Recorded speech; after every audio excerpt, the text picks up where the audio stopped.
सुंदर आणि आदर्श पंढरपूर नाहीच, अस्वच्छ आणि एक घाणेरडं पंढरपूर आहे. आणि याच्यात आजपर्यंत आलेले आमदार, प्रेसिडेंट यांनी काहीही सुधारणा केलेली नाही. हे मोठं दुःख आहे. पंढरपुरावर कचऱ्याचं साम्राज्य आहे.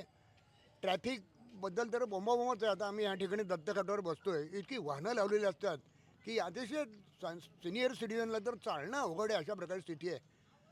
पाण्याची स्थिती जरा बऱ्यापैकी आहे, पण स्वच्छता आणि रस्ते तर हॉरेबल आहेत, भयानक रस्ते आहेत की त्या रस्त्यावरती पाय मोडणं, त्यासाठी एखाद्या हाडं बसवणाऱ्या डॉक्टरचं एखादं डिस्पेन्सरीच काढावी असं मला वाटायला. इतकी घाणेरडे रस्ते आहेत.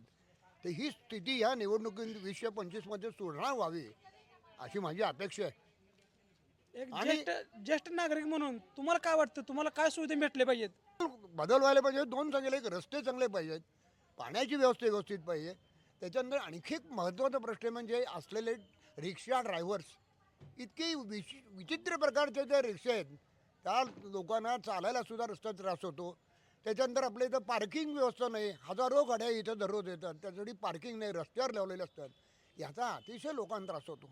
वारीच्या वेळेला तर आणखी स्थिती भयानक असते. या गोष्टी खरोखर आवश्यक आहेत, व्हायला पाहिजेत. त्या होत नाही आहेत. मी नेगेटिव्ह मत मानतोय, पण ते वास्तव आहे. आणि यामध्ये कुठल्याही पार्टीनी, not Prashant Paricharak, not Bhalke, not Sudhakar Paricharak, nobody has done it. कोणीच काही सुधारणा आत्तापर्यंत केलेली नाही.